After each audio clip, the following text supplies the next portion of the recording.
Philippe Reynard, j'ai fait sa connaissance il y a une trentaine d'années, alors que je présidais la commission de sélection des films. C'était un jeune critique de cinéma, enthousiaste, passionné, très vif.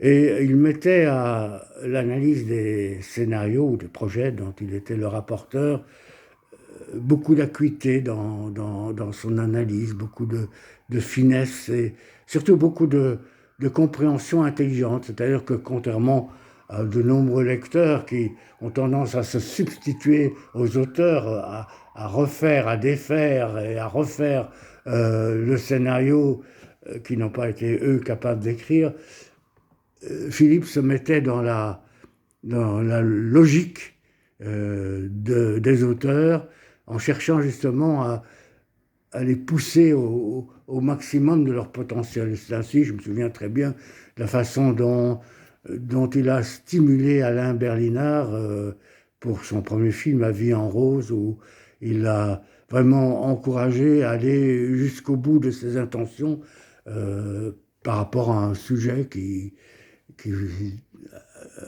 était d'une certaine audace, c'était toujours d'une certaine audace à l'époque. De même, Philippe analysait avec beaucoup d'attention les budgets de production, essayait de comprendre les aléas propres à la production cinématographique. Et tout ça a fait de lui vraiment la personne la plus qualifiée pour créer Wallimage et pour faire de Wallimage d'ailleurs un outil important au sein de la production européenne en apportant souvent un complément indispensable à de nombreuses productions indépendantes européennes.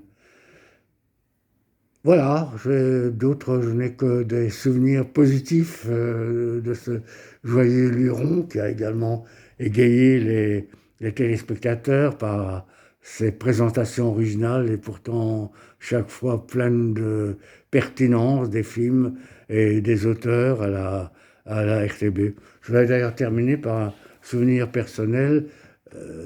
Philippe m'a encouragé à écrire mon premier scénario à plus de 80 ans, scénario inspiré de mon roman Le cinéma de Saul Birnbaum.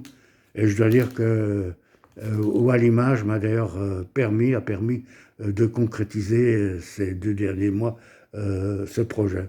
Ben voilà, ceci n'est évidemment pas un adieu à Philippe, que j'espère revoir souvent, et dont je suis persuadé que l'inventivité, l'expérience vont encore beaucoup servir le cinéma européen, vont lui permettre, euh, comment dirais-je, de maximiser cet amour qu'il a toujours porté au cinéma, au profit du cinéma.